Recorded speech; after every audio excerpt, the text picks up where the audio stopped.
आजकल एक बात प्राय कही जाती है कि वर्तमान युग संघर्ष का युग है। राष्ट्रों राष्ट्रों के मध्य, जातियों जातियों के मध्य व वर्गों के मध्य में संघर्ष जारी है।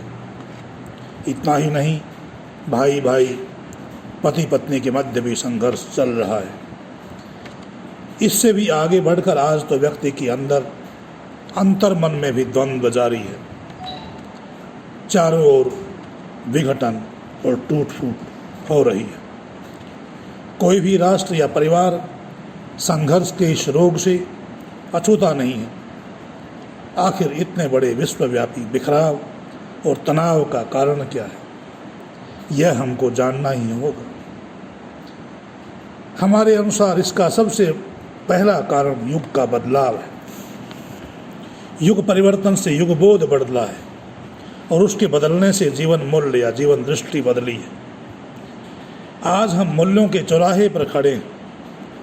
न तो हम अभी तक पुरातन जीवन मूल्यों को छोड़ ही सके हैं और न नवीन मूल्यों को पूरी तरह आत्मसात ही कर सके हैं।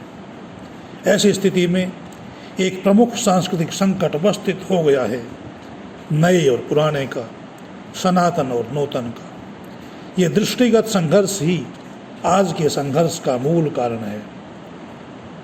सनातन मूल्यों से तात्पर्य भारतीय जीवन दृष्टि से है और नूतन से आशय पाश्चात्य दृष्टि का है। इनमें से अभी हम एक भी दृष्टि को न तो पूरी तरह स्वीकार कर सके हैं और न ही पूरी तरह नकार सके हैं। ये दोनों जीवन दृष्टियाँ दो विरोधी दिशाओं में जाने वाली सरल रेखाओं की भांति हैं। इनके अंतर को समझ लेने से हमारी बात स्पष्ट हो सकती है। भारतीय या वैदिक सनातन दृष्टि जीवन प्रवाह को चिरंतन और अखंड मानती है, जबकि आधुनिकतावादी पाश्चात्य दृष्टि जीवन को क्षणों में जीने की अभिलाषी है। इसी प्रकार से भारतीय जीवन दृष्टि मानव जीवन का मूल उद्देश्य आनंद या मुक्ति मानती है, जबकि पाश्चात्य दृष्टि जीवन का उद्देश्य केवल शारीरिक सुख तक सीमित करती है। भारतीय जीवन दृष्टि विकास के लिए सहयोग को अनिवार्य मानती है। वह प्रत्येक वस्तु और व्यक्ति का एक दूसरे का विरोधी न मानकर उसका पूरक ही स्वीकार करती है। उन्हें ज्ञान के दो दिशाओं के ध्रुव मानकर उनके विकास में सहायक मानती है। लेकिन पाश्चात्य दृष्टि व्यक्ति व्यक्ति, वर्ग वर्ग, जाति जाति, राष्ट्र राष्ट्र, पदार्थ और पदार्थ, विचार और विचार, व्यवस्था और व्यवस्था के मध्य संघर्ष को जरूरी मानती है।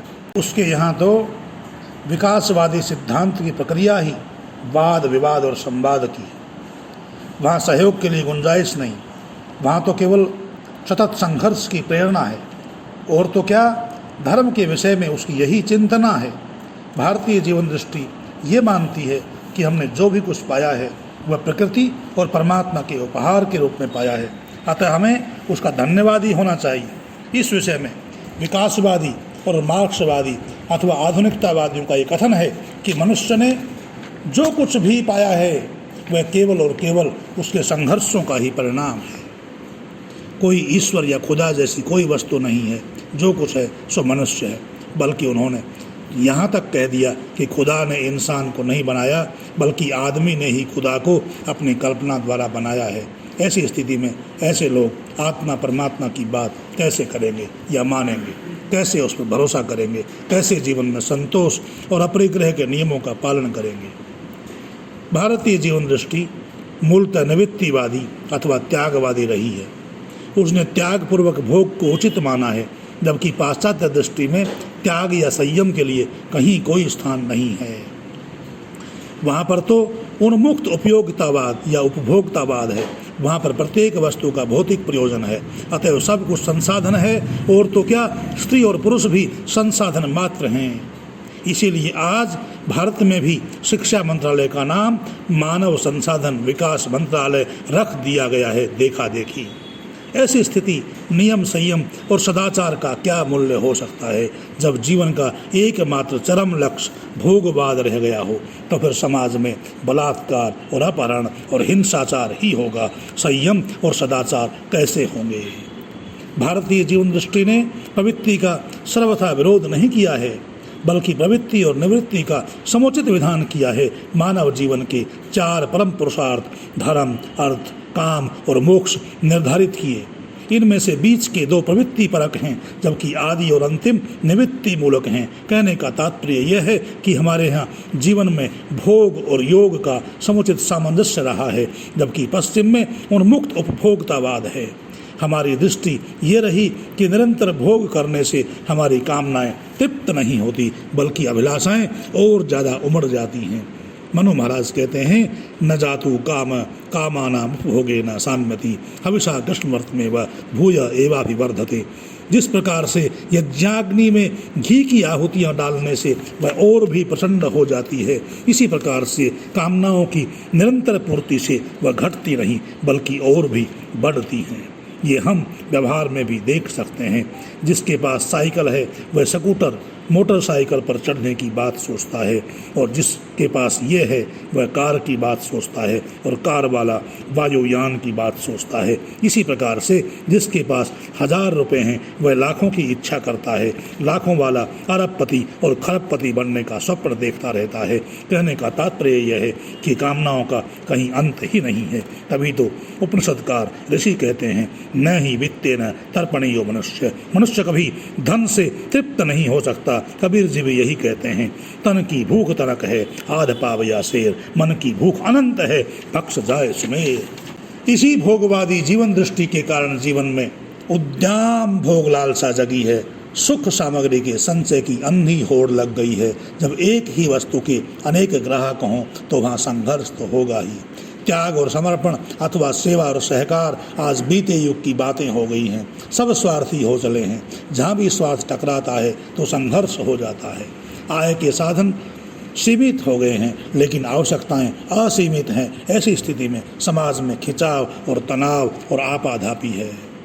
आज पति पत्नी के मध्य स्नेह सहकार की भावना समाप्त हो गई। आज के पति पत्नी पहले जैसे परस्पर समर्पित नहीं हैं। आज वह प्यार की तुलना में अधिकार को अधिक महत्व देते हैं। संतान भी आज माता पिता के उपहार को स्वीकार करने के लिए तैयार नहीं है। वह अपने को मिलने वाली सुविधाओं को अपना जन्म सिद्ध अधिकार मानती है।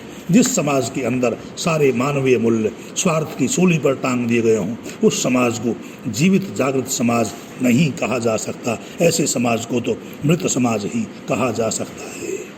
जिस समाज ने अपने सनातन मूल्यों को तिलांजलि देकर संघर्ष मूलक पाश्चात्य संस्कृति के मूल्य अपना लिए हों, वह समाज तो आत्मघाती समाज है।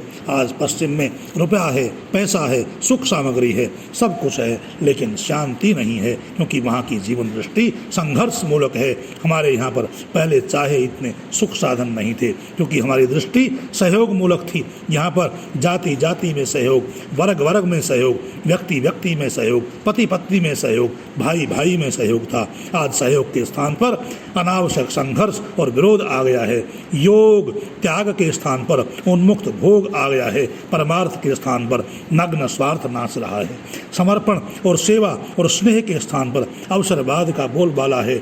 जहाँ पर जीवन दृष्टि इतनी विषाक्त हो चुकी हो, इतनी जहरीली हो चुकी हो, ऐसे समाज में सुख शांति अथवा समरसता की सार्थक कल्पना कभी नहीं की जा सकती। यदि इस समाज को सुख का सागर बनाना है तो इसमें स्नेह और सहकार के मोती उगाने पड़ेंगे। वेदों के संगठन सूक्त का सिंहावलोकन करना पड़ेगा और उसका आचरण करना पड़ेगा, जिनमें सभी मनुष्यों को परस्पर भाई भाई की तरह से रहने का उपदेश दिया गया है। पति पत्नी में मधुर संलाप की बात कही गई है। भाई बहन में स्नेह सूत्र के बंधन का विधान है। महाभारत की मानवीय दृष्टि आत्मन प्रतिकूलानि परेशान न समाचरित हमारे आज के सामाजिक या पारिवारिक संघर्षों को शांत करने वाली सुधा सिद्ध हो सकती है, औषधि सिद्ध हो सकती है। आप सभी से निवेदन है कि चैनल को सब्सक्राइब कर लें, ताकि आपको नए नए ज्ञानवर्धक वीडियो प्राप्त होते रहें। इति ओम शम।